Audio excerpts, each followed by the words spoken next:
In communion with master. నేను ఒక విషయం చెప్తాను, బాగా ఆలోచించు, అర్థమవుతుంది. భగవాన్ సన్నిధిలో అసలు ఆ వస్తువు ఏమిటో ఆలోచించు. అది నిర్గుణ పరబ్రహ్మమే, అది పరిశుద్ధ తత్వం. అట్టి భగవాన్కి శుచి అశుచి అని హిందూ ముస్లిం క్రైస్తవ అని కానీ ఏ భేదం ఉండదు కదా. నువ్వేదో ఆఫర్ చేయాలనుకున్నావు, శరీరానికి అశుచి వచ్చింది. ఈ అశుచి ఆయన శరీరంతో ఆఫర్ చేస్తున్నాను అని అనుకుంటే విత్ రెఫరెన్స్ టు యూ, నీకు అశుచి అంటే నీ శరీరాన్ని నా అంతఃకరణతో నా మనస్సుతో నీకు ఆఫర్ చేస్తున్నాను అని అనుకుంటావా? ఆ భావనతో శరీర భావనే లేక అంతా పరిశుద్ధమే. ఇక గుళ్ళోకి వైదిక కర్మకాండ కదా జరిగేది అక్కడ. అందుకని అశుచితో వెళ్ళవద్దంటారు. ఆ తత్వాన్ని ఆరాధించాలి. మనోబుద్ధి చిత్త అహంకారాల తత్వ వస్తువులో అన్వేషణతో దేయబుద్ధితో ఉంటే ఆలయంలో కూడా అశుచితి అన్నది శరీరానికి కూడా లేదు. దేవుడు ఒక్క ఆలయంలోనే ఉన్నాడా అనే ప్రశ్న రాదు. మరి సర్వాంతర్యామైన భగవంతుడు ఒక ఆలయంలోనే ఉన్నాడని శరీరానికి అశుచి అక్కడికి వెళ్ళకూడదు అంటే ఏమిటి అర్థం? ఆ తత్వానికి ప్రతీక అక్కడ ఉంది, సగుణ రూపంలో వెలిసింది. అక్కడ కర్మకాండ శుచి అశుచి అంతేకాని భగవాన్ దగ్గర ఏమీ లేదు. ఆ విషయంలో ఎట్టి సందేహం పెట్టుకోవద్దు. కర్మకాండ ప్రధానం అనుకుంటే శుచి అశుచి, జ్ఞానం ప్రధానం అనుకుంటే ఏదీ లేదు. రమణాశ్రమంలో ఇంత కర్మకాండ జరుగుతోంది ఏమిటి, జ్ఞానకాండ ప్రధానం కాదా అని ఒకరు అడిగారు. గురువు గారు అంటారు, సామాన్యుడు భగవంతుడి దగ్గరికి రావడానికి కర్మకాండ సాధనం. బజారుకి వెళ్ళి 5 రూపాయల నోటు కొట్లో ఇచ్చి కిలో చింతపండు ఇమ్మంటారు. చింతపండు ఇచ్చి చింతపండు ఇమ్మంటారు కదా, ఆ నోటు వట్టి కాగితమే. కాగితం ఇచ్చి ఇంకో వస్తువు అడుగుతున్నాం కదా. అలాగే జ్ఞానాన్ని జ్ఞానంతో ఎక్స్చేంజ్ చేయగలమా? మనం ఒక వస్తువుని డేఫై చేసి ఆ ప్రెజెన్స్ ఫీల్ అయ్యి అక్కడ కర్మకాండ జరిపి జ్ఞానం అడుగుతాం. క్రియ ఏం చేసినా అక్కడ ఫలం జ్ఞానమే, వస్తువేది కనుక. నాకు పాద పూజలు ఎందుకు చేస్తారు? నిర్గుణతత్వాన్ని ఎలా ఆరాధిస్తారు? ఒక రూపం ఇచ్చి పూజా పునస్కారాలు చేస్తారు. ఎందుకు? జ్ఞానం కొరకు. జ్ఞానమే అడుగుతూ తపస్సు చేయడం సరే. సామాన్యుడు కర్మ భగవత్పరం చేసి ఆరాధించి ఫలం పొందుతాడు. గురువుగారు వంటగదిలో ఇదిగో ఇది డికాక్షన్, ఇది చక్కెర, ఇవి పాలు, కాఫీ కలుపు అన్నారు. గురువు చేసేది ఇదే. 3 కలిపితే కాఫీ అవుతుంది. ఇలా చేయండి సాధన అని చెప్తాడు. చేస్తే ఫలం ఇస్తాడు. ప్రతి చర్య ఒక టీచింగ్. కాఫీ వీక్నెస్ పోవాలని నేనంటే ఇదేం పెద్దది, బలమైన వీక్నెసెస్ పోవాలని కోరండి. నెత్తి మీద బండలా మన మీద ఉండగా చిన్నవేపాటి, ఆలయంలో ఉండగా భగవత్ సన్నిధిలో పాపపు తలంపులు ఏమైనా ఉంటే అవి అక్కడే రావాలని కోరుకుంటాను. అంత మంచి తలంపు రావాలంటే కాదు, పాపపు తలంపులు నాకు ఆ పవిత్ర సన్నిధిలో వస్తే అవి ఇంకా తలెత్తవు కదా. సన్నిధిలోనే అంతా వాష్ అవ్వాలి. చక్కెర చెంచాకి తడి ఉండి చక్కెర అంటుకుని కావాల్సినంత పడడం లేదు. అంటుకున్నందువల్ల కావాల్సినంత దొరకదు అంటే అలా బలంగా ఉన్నాయి సంస్కారాలు. అవును, అవి వదులుచుకోవడానికి ఎన్నో చెప్పాను. నయాన భయాన ప్రేమతో బుజ్జగించి గంటల తరబడి చెప్పాను. నా కామెంట్స్ కోసం అలా ఎదురు చూడాలి. మీరు అడగకుండానే చెప్పాను. గ్రంథరచన చేయమన్నాను, ఎన్నో రాయమన్నాను. ఇక మీ ఇష్టం. మీరెంత రాస్తారో, ఎలా ఇంటర్ప్రిట్ చేస్తారో, యథాతథంగానే రాస్తారో, మీకు తోచినట్లే రాస్తారో నాకేం సంబంధం లేదు. స్పెక్టేటర్లా చూస్తాను. ఆ ఫేజ్ అయిపోయింది. నేను రికన్సైల్ అవుతాను, లైన్స్ డ్రా చేస్తాను. నా ఆరోగ్యం రోజు రోజుకి మాస్ పెరుగుతోంది. బాధ ఎక్కువే. మందులు శ్రద్ధగా వేసుకున్నాను, అవి పని చేయలేదు. పని చెయ్యని వాటిని ఇంకా ఎందుకు తీసుకోవడం? అందుకని మందులు మానేశాను. దాన్ని అలా వదిలేస్తాను. నా యాటిట్యూడ్ ఎలా ఉంటుందంటే, సామాన్యుడు మునిగిపోతున్నా రక్షించండి రక్షించండి అని కేకలేస్తాడు. నేను మునిగిపోతుంటే కళ్ళు మూసుకుని శివ శివ శివ శివ అంటాను. అది తేడా. నాకు రోగం నయం చేయలేదని డాక్టర్కి ఎందుకు చెడ్డ పేరు? నా కోసం డాక్టర్ గారు చాలా ఖర్చు పెట్టాడు. ఆ పాపానికి నిష్కృతి లేదు. శరీరం ఎలా సఫర్ అవ్వాలి? ఇక నా పెన్షన్ శాంక్షన్ అవ్వలేదు, ఇంక్రిమెంట్ యాడ్ అవ్వాలి, ఏదో గొడవ, పేపర్ మూవ్ అవ్వడలేదు. నా దగ్గరకు వచ్చిన చీఫ్ ఇంజనీర్ మొదలైన వాళ్ళు మా ఇన్ఫ్లుయెన్స్ యూస్ చేసి పెన్షన్ పేపర్స్ పాస్ చేయిస్తామంటారు. వద్దన్నాను. పెద్ద పెన్షన్ కోసం ఇన్ఫ్లుయెన్స్ ఒకటి. నేను ఆఫీసుకు వెళ్ళి సూపరింటెండెంట్ని కలవాలట. నేను వెళ్ళను. పెన్షన్ వచ్చినప్పుడే వస్తుంది. అది రాలేదని దానికోసం బాధపడుతూ ధ్యానం చేయను. నేను వచ్చింది మీకోసం, ఆఫీసు ఉద్యోగం కోసం కాదు. గురువుకి కుండల్ని తన శిష్యులే, ఆ శిష్యులే ఆయన ఊపిరి. నేను ఇలా మాట్లాడగలిగింది నా 10 మంది పిల్లలతోటే. బయట వాళ్ళతో ఇలా మాట్లాడకూడదు. నేను పెన్షన్ కోసం బాధపడిపోతున్నట్లు, ఆరోగ్యం కోసం వరి అవుతున్నట్లు, గాయత్రి డెలివరీ విషయం చాలా ఇంట్రెస్ట్ ఫీల్ అవుతున్నట్టు ఇలా మాట్లాడాలి. కళ్ళు మూసుకొని ధ్యానం చేసుకోండి, గొడవలన్నీ ఎందుకు, ఐ రిమైన్ అన్ఎఫెక్టెడ్ అని వాళ్ళతో చెప్పకూడదు. Yes sir, I'm so much worried about this, about that అనాలి. మీరు చేపట్టిన కొన్ని కార్యక్రమాల్లో ఎప్పరెంట్ ఫెయిల్యూర్ ఎందుకు అవుతున్నాయి? For example Bheemili project, Gayatri educational trust అని ఒకరు అడిగారు. గురువుగారు, అవి ఫెయిల్యూర్స్ కావు. నేను ఎలా ప్లాన్ చేస్తానంటే 50 ఏళ్ల తర్వాత దాని భవిష్యత్తు ఎలా ఉండాలో దానికి ప్రాతిపదిక ఇప్పుడే వేస్తాను. అంటే నువ్వు నెలకు 6,000 సంపాదించాలి అని అనుకుంటావు అనుకో, ఈ లోపల నీ జాతకంలో ఎన్నో దశలు, ఎన్నో గ్రహాలు, బాగా సంపాదించే దశ ఉండవచ్చు, ఏ సంపాదన లేని దశ ఉండవచ్చు. మొత్తానికి గ్రహాలు అడ్డుపడుతున్నాయి కదా, కానీ మొత్తానికి నా ప్లాన్ సక్సెస్ అవుతుంది. అర్థమైందా? ఏ ఇండివిజువల్ కూడా అపరెంట్ ఫెయిల్యూర్కి రెస్పాన్సిబిలిటీ కాదు. సామాన్యుడు ఇమ్మీడియట్ ఫ్యూచర్ ఆలోచిస్తాడు. ప్లాన్ వేసినప్పుడు నేను డిస్టెంట్ ఫ్యూచర్ విజువలైజ్ చేస్తాను. అది తేడా. My past is infinite, my future is infinite, therefore I'm in present always. వెనక్కి చూస్తే అంతు లేదు, ముందుకు చూసినా అంతే లేదు. A revelation by him. Master and one sadhak were taking lunch together. ఇంకొంచెం తిను అన్నారు. Then the sadhak said, Master, in your physical presence, నాకు ఆకలి, నిద్ర, దప్పిక ఏది అనిపించదు. అవేవి ఉండవు. ఎన్ని సంవత్సరాలైనా ఇవేవి లేకుండా ఉండగలను అనిపిస్తుంది. దీని వెనక ఏదో కారణం ఉండి ఉండాలి. అదేమిటో చెప్పండి. Master replied, This is a question rarely asked and rarely answered. Looking at the sadhak, he said, Never answered, said Master. This is a very important question. In my immediate physical presence, the core is thoroughly satisfied and the ego is fulfilled. సర్వసాధారణంగా మనిషి అనవరతం సౌఖ్యం కోరుతాడు. పంచేంద్రియాలు నిత్యం సౌఖ్యం కావాలంటాయి.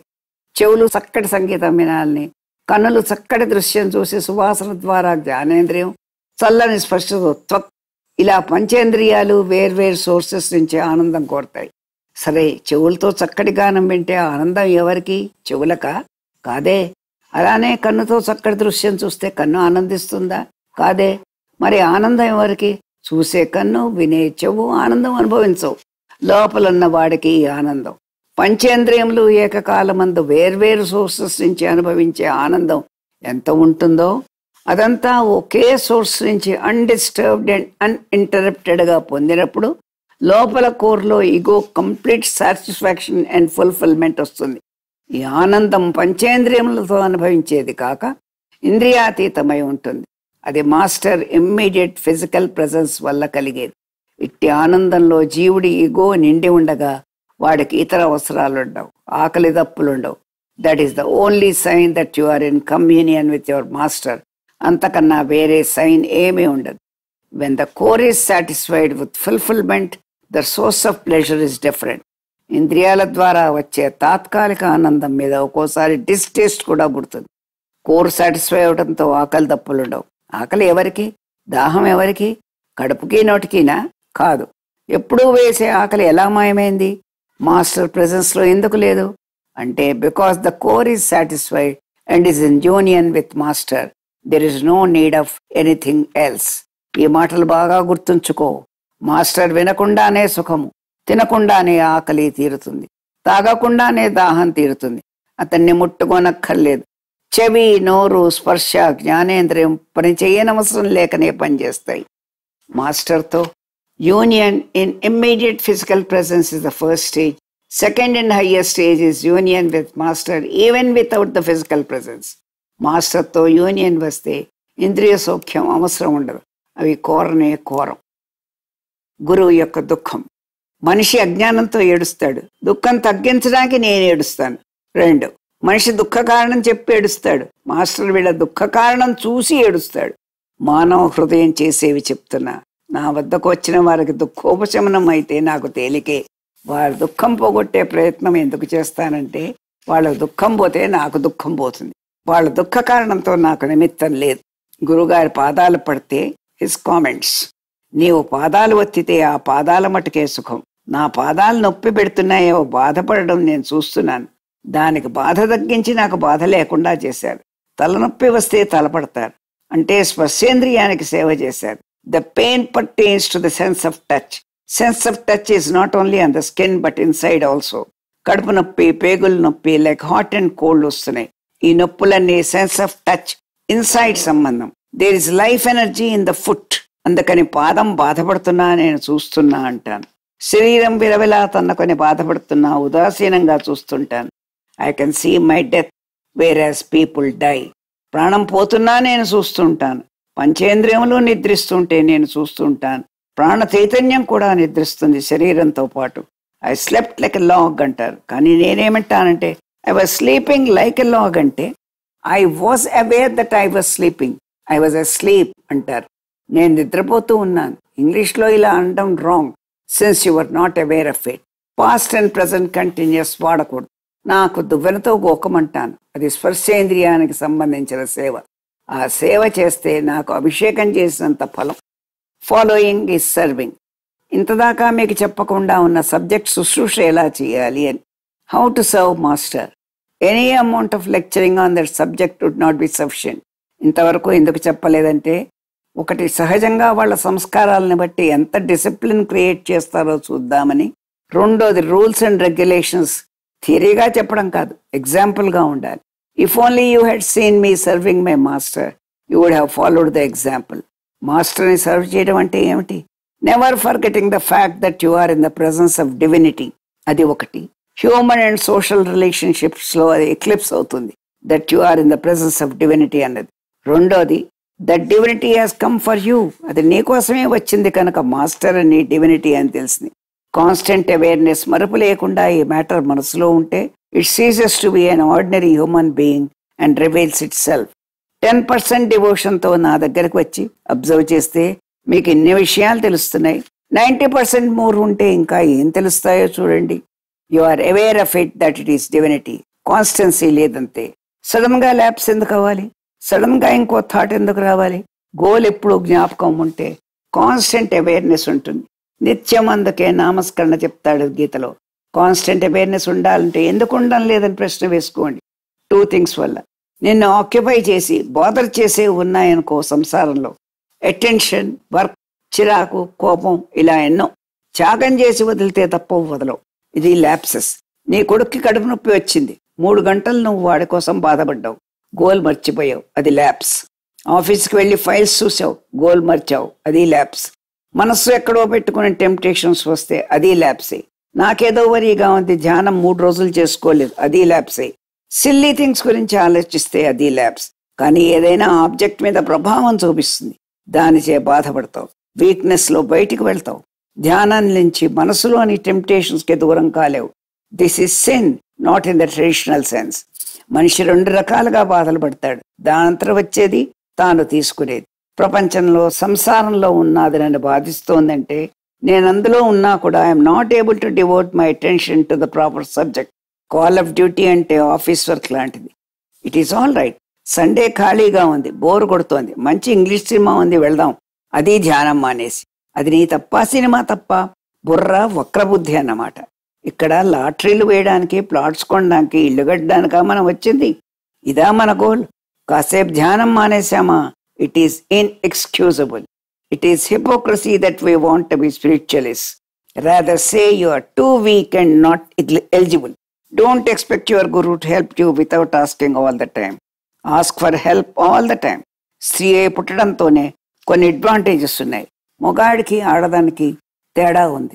Fundamental difference between man and women is the latter possesses the qualities of sacrifice, service above self, purity, whereas a man is at the receiving end, bossing, freedom to movement, economic, mental, physical freedom. In this sense, woman has no freedom to move about. She is endowed with compulsorily pure path. తప్పనిసరిగా పవిత్రత ఆపాదించబడింది. పిల్లలు, సంసారం, భర్త తన మీద depend అవడం, ఇదంతా she's endowed with advantage for spiritual path. Inner మైండ్లో అడాప్ట్ అవడమే ఆలస్యం. ఇలాంటప్పుడు స్పిరిచువల్ పాత్లో కావాల్సింది extreme discipline. When not moving in society with outward attractions she does not get affected. మొగాడికి అట్రాక్షన్స్ కి దూరంగా ఉండాలంటే కావలసిన సెల్ఫ్ కంట్రోల్ కష్టం. వాడికి ఆధ్యాత్మిక మార్గంలో a women is nearer the goal All that she has to do is tuning up the heart and adopting. In spite of the connections with society, you must say, my path is different. Society is always wanting to interfere. That I call Prakriti. In any spiritual path, what is natural restriction for a woman? It has to be imposed on man. జన్మసిద్ధంగా స్త్రీ కొన్ని ప్రిన్సిపల్స్కి అలవాటు పడుతుంది. స్త్రీ యొక్క rules of conduct impose చేసుకోవడానికి చస్తాడు మొగాడు. సుందరకాండ పారాయణ చెయ్యాలి, నలుగురితో తిరగకుండా వాడి తల ప్రాణం తోకకొస్తుంది. భగవంతుడిని స్వామి నన్ను వృక్షాన్ని చెయ్యి అని అడగాలి. మనుషులు నా కొమ్మలు కొడతారు, నా నీడనుంటారు, నా పుల్లాలు పొయ్యిలో పెట్టుకుంటారు, నాకున్నవి నాకెందుకో పనికిరావు. Lord make me a tree of fruits, a fruitful tree. I owe nothing for myself and my sake. I have no choice of being owned. In a way ఆడపిల్ల పెళ్లి పెద్దవాళ్ళ ఇష్ట ప్రకారం జరుగుతుంది. She has no choice. ఇది ఆత్మత్యాగం కింద లెక్క. చెట్టు అనుకుంటుంది, my roots are in earth levels. Earth leaves are exposed to rain and sun. Weather a sage resting in my shadow are a serpent crawling on me, I'm not affected. Let me be conscious while I'm in a tree and let that consciousness be diverted to you. అక్కడ పెట్టిన biscuit గురుగారు నోట్లో వేసుకోగానే అందులోకి ఒక వెంట్రుక వచ్చింది. వెంటనే అన్నారు, ఇది మీరెవరూ తినకూడదు. మెషిన్ మేడ్ బిస్కెట్లోంచి వెంట్రుక ఎలా వచ్చింది? It is not easy to make something acceptable to God. భగవంతునికి భోగ్య యోగ్యమైన వస్తువు ఇవ్వడం తేలిక కాదు. ఇచ్చాక తిని తృప్తిపడి బాగున్నాడంటే అది అదృష్టమే. ఒక వస్తువు భగవంతునికి ఇచ్చామనుకో, ఆ వస్తువు యాక్సెప్ట్ అయితే సమస్త ఫలాలు ఇచ్చినట్లు, దోషాలు పోయినట్టు లెక్క. Between your offering and divinity karma is coming in the way. ఆయన తీసుకోకుండా లేదా ఇచ్చిన వస్తువు సరిగ్గా లేకపోతే ఆఫర్ చేసేటప్పుడు డెలివరేట్ నెగ్లిజెన్స్ లేదు, అశ్రద్ధ లేదు. నేను తినాలనే కోరికతోటే పెట్టావు. భగవంతుడు నీకు ఇచ్చిన ప్రసాదంలో ఏ రాయో వచ్చిందనుకో, ఆ ప్రసాదం స్వీకరించేందుకు నీ కర్మ అడ్డు వస్తోందన్నమాట. నన్ను భగవంతునిగా దృష్టిలో పెట్టుకుంటే అలా చేయాలి. గృహస్థ జీవితంలో అలాంటి సేవ అసాధ్యమని చెప్పడం. నిత్యం సాధన చేయాలి. 2 రోజుల నుంచి మీకోసం వేదనతో నేను మెడిటేషన్ చేయలేకపోయాను, అది ల్యాప్సేనా అని ఒకరు అన్నారు. దానికి ఆయన సమాధానం, there are 2 things. One is longing for the master, second is meditation.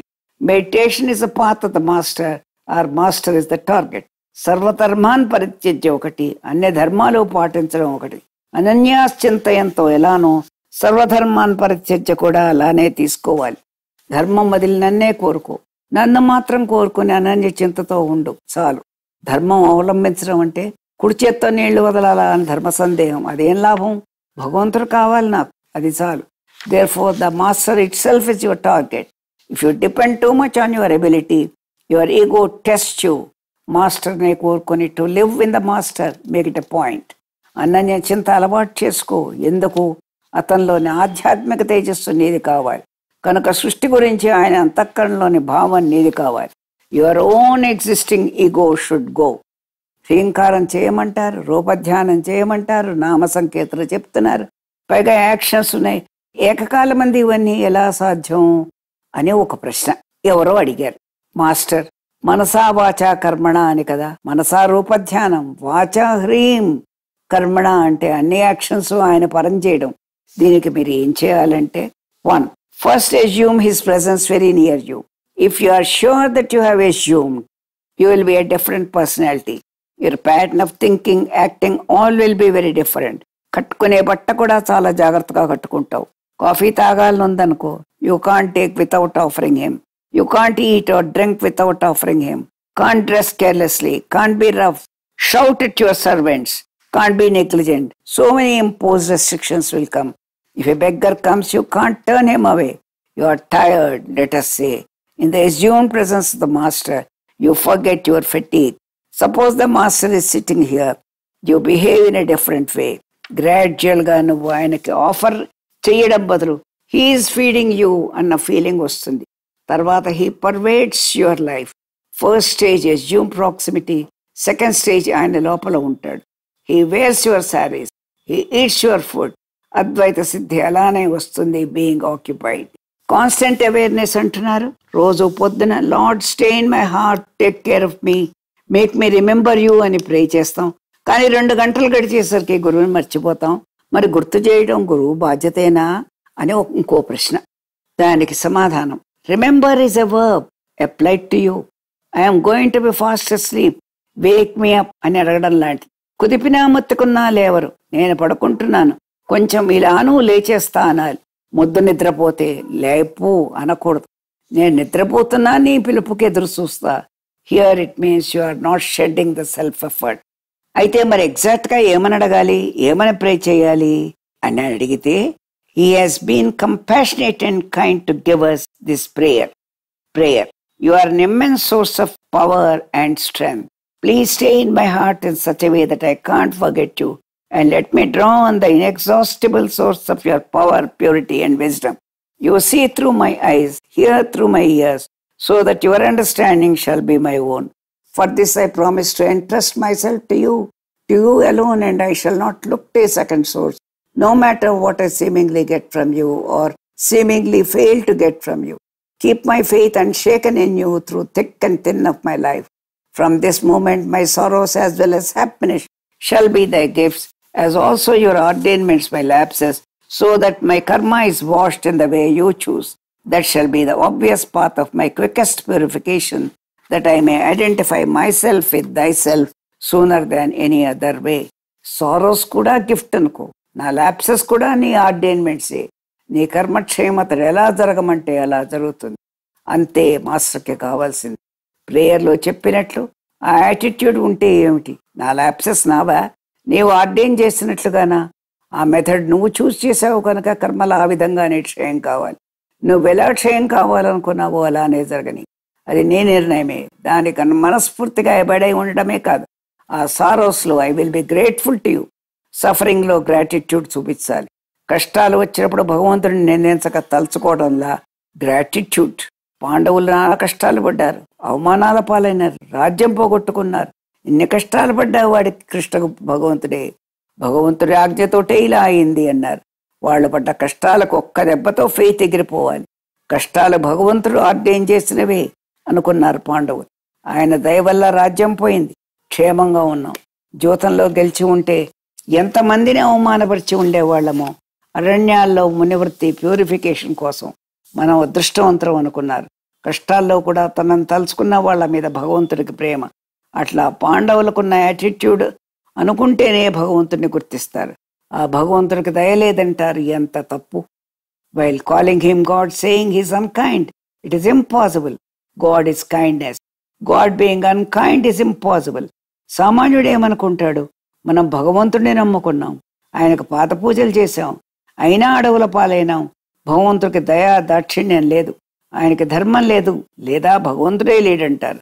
అలా అనుకోకుండా చిరునవ్వుతో ధ్యానిస్తూ పుట్టెడు దుఃఖం, దాని మీద భగవంతుడు మూర్తి. అదే పాండవుల స్థితి. దుఃఖం ఉంది, అవమానం ఉంది, పైన భగవంతుడు ఉన్నాడు అని అలా నడిచి వెళ్ళారు అరణ్యాల్లో. ఇలాంటి పరిస్థితుల్లో ఆ పాపిష్టి దేవుడికి దయలేదు అని తిడతాడు సామాన్యుడు. ఆ మాట అంటూ దుఃఖం పోగొట్టుకుంటాడు అజ్ఞానంతో. అనన్యాశ్చింతయంతో ఎప్పుడూ అబద్ధం కాదు. అహస్సు రాత్రి సంధ్యాకాలంలో యుగాలు బ్రహ్మకల్పాల్లో పిపీలిక నుంచి ప్రతి జీవుడి వరకు ఇది సత్యమే. తేషాం నిత్యాభియుక్తానాం యోగక్షేమం వహామ్యహం. దీనికి ఎప్పుడూ భంగం లేదు. యోగక్షేమం కూడా అయిందా ఆయన ఛాయిస్ వల్ల అవ్వాలి. ఇందాక ప్రేయర్లో చెప్పినట్లు, లేదా ఆయన్ని విస్మరించారన్నమాట. I tell you, nothing is greater than this for human life. There is no justification for any other thing. ఎంత భోగభాగ్యాలు, కీర్తి, హ్యాపీనెస్ ఎన్ని ఉన్నా సరే, you have missed greater thing and you have not gained anything. అంతకన్నా purpose లేదు. ఏ జన్మలో ఇది ఇంట్రడ్యూస్ అయిందో అది పరమ పవిత్రం. ఆ లైఫ్లో ఇంకో మార్గంలోకి వెళ్లకుండా చూసుకోండి. నేను చెప్పే మాటలు ఎప్పుడేం రాసుకున్నా అవి అపురూపం. They are earning once for all. ప్రేయర్లో ఎంట్రస్ట్ అన్న వర్డ్ వాడాను. హిజ్ కేర్లో ఉన్నట్టు అర్థం. Entrust means one, in all your sufferings and problems remember that you are taken care of. That is number one. నిన్ను గురించి బాధపడేవాడు ఉన్నాడని గుర్తుంచుకోండి. Two, if there is a way of action that strikes to your mind, think it is his instruction, which ought to be always right, no matter what the results. Ante you have to find ways and means of your difficulties. కర్తృత్వం ఆయన మీద వదలండి. Make him responsible. Fever వచ్చిందనుకోండి, ఏదో medicine వేసుకుంటారు, అది correct అవునో కాదో తెలియదు. అయినా ఆయన ఇచ్చారు అని వేసుకుంటే తప్పకుండా మందు పని చేస్తుంది. Self treating. ఏకాగ్రత, ధ్యేయం మరవకూడదు. మీ యొక్క physical sickness okay, it does not disturb me, కానీ మీ మెంటల్ డిస్టార్షన్స్ భరించలేను. ప్రస్తుతం ఒక స్టేకి వచ్చింది మీ progress. I don't mind lying in bed with sickness, but not your mental distortions. దీనివల్ల ధ్యేయం మరుపు, ఏకాగ్రత లేకపోవడం, నాకు ఎక్స్పెక్టేషన్స్ ఉండవు, హోప్ మాత్రం పెట్టుకుంటాను. కానీ మీ విషయంలో నా ఎక్స్పెక్టేషన్స్కి, నా ప్రాణానికి ముడిపెట్టాను. మీరు రైజ్ అవ్వడాన్ని బట్టి నా ప్రాణం స్ట్రెచ్ అవుతుంది. తల మించి కంప్లీట్గా ముసుగు వేసుకుని హ్రీంకారం చెప్తూ ప్రాణాయామం చేయండి. ఉన్న ఆక్సిజన్ అంతా పిలువబడ్డాక డీకార్బనైజ్ అయ్యి ఎక్కడ ధ్యానిస్తారో అక్కడ ఫ్రెష్ బ్లడ్ సప్లై అవుతుంది. హ్రీంతో గురువుని అనుసంధించి టేక్ హిమ్ ఇన్సైట్. ఇలా చేస్తే సెరెబ్రల్ స్పైనల్ డిసీజెస్ పోనన్నా పోతాయి, లేదా అగ్రవేట్ అవుతాయి. అయితే అవని ఈ యోగానికి ఫ్రెష్ ఎయిర్ అవసరం లేదు. శరీరం వేడెక్కుతుంది, చెమట్లు పడతాయి. 15-20 సార్లు చేయవచ్చు. ఈ యోగానికి వచ్చే ఎక్స్పీరియన్స్ క్షణక్ క్షణక్ మన ఆజ్ఞాచక్రంలో లైట్ కనిపిస్తుంది. అది గురువు యొక్క తేజస్సు. మీకు మీరు మార్క్స్ వేసుకోకండి. Your master has to assist you. ఏదో 75% రేంజ్లో ఉన్నారంటే పర్వాలేదు. పైకి వెళ్ళకపోయినా కింద పడడు అన్న ధీమా ఉంటుంది. 60% కూడా లేకపోతే కింద పడిపోతాడన్న తపన బాధిస్తుంది. Harmony with master. Those who are endowed with that sense of gratitude and responding on the spot, thereby repaying its debt. Thus harmony is established between these two. That harmony is the real secret of disciple traveling with the Guru. Not independently, not away from, not separated from him. He travels with the speed of master. That's a kind of unison effected. Complete harmony with anything is the secret of success. What is complete harmony? Consciousness joining the consciousness of some other. The presence of master, his knowledge, his experience of the world, his tendencies to sacrifice, help, sympathize, pardon, excuse, and ignore anything and anybody. That is the very virtue that has enabled him to pervade that aspect, that part of the universe which is sustained, sustaining, which is truthful, which is long-lived, which is permanent. That experience of the knowledge of truth of the universal creation is what redeems you from separate existence. The permanent thing is approachable through this very consciousness, which has been defined as capable of reaching the unlimited elements of this creation by expanding. The property of expansion is inherent in it. It is capable of expanding by choice into the truth part of the universe and not touching the ephemeral contents of the creation. What comes in the way of expansion is limitations. Sannyas is a total release from responsibilities. All responsibilities are assumed. Theosophical societyలో వాళ్ళు గురువుని ఎస్ట్రల్ బాడీలో చూడగలిగేవారు. They were always turning themselves to receive messages from their master. ఎప్పుడైనా ప్రయాణం చేయాల్సి వస్తే they straight go to their compartment and sit. They don't look at anything or anybody. ఏకాగ్రతతో మాస్టర్ని ధ్యానిస్తూ ఉంటారు. మన విషయంలో your master is not bound by any traditions.